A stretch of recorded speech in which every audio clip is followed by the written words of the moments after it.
मैं आपको आश्वस्त करता हूं कि सरकार आपके साथ हर कदम पर खड़ी है। सरकार इसके लिए सारे स्टेक होल्डर्स को एक साथ लेकर चलने के लिए पूरी तरह से कमिटेड है।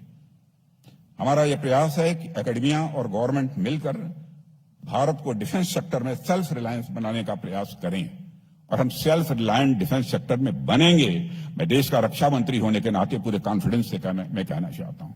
एक ही उदाहरण आपके सामने रखना चाहूंगा कि एक यह समय था कि आज के 6, 7, 8 साल पहले भारत से जो डिफेंस एक्सपोर्ट होता था वह अप्रॉक्सीमेटली 600 करोड़, 500 करोड़।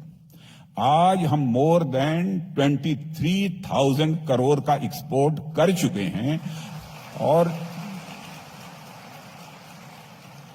मैं आपको पूरे कॉन्फिडेंस के साथ मैं कह सकता हूं 29-30 आते आते भारत डिफेंस आइटम्स का 50,000 करोड़ से ज्यादा एक्सपोर्ट करेगा।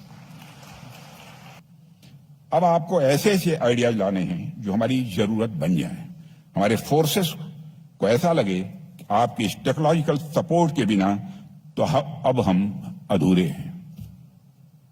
सामान्य तौर पर अनेक विद्वानों ने भारत के एजुकेशन सिस्टम में एक बड़ी कमी की ओर ध्यान आकृष्ट किया है।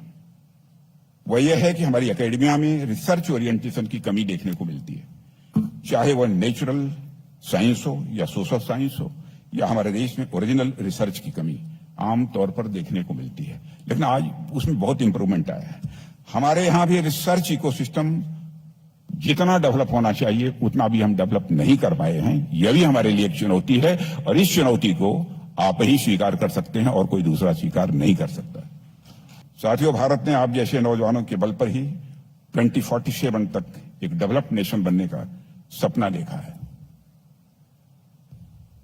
साधारण बने रहिएगा।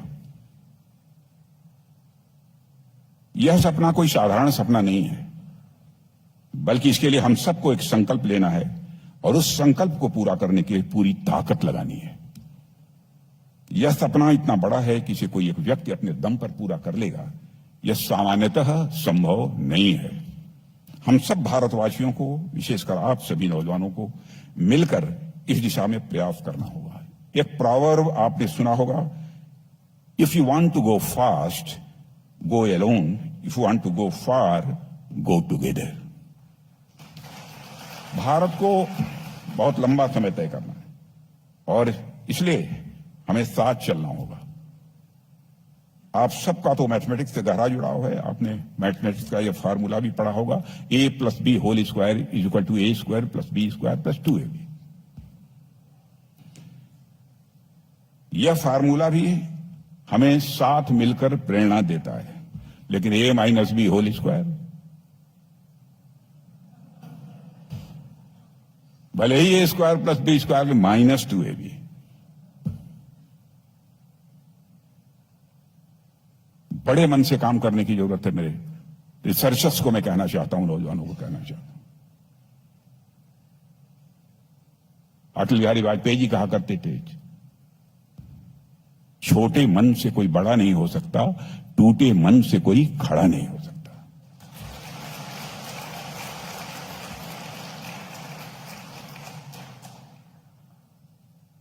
बहुत सारे प्रलोभन आती हैं, बहुत सारी परिस्थितियां आती हैं, व्यक्ति सेल्फ सेंटर्ड हो जाता है, छोटे मन का हो जाता है। उससे बचना। मैं टीचर हूं, इसलिए सब बातें मैं कह रहा हूं।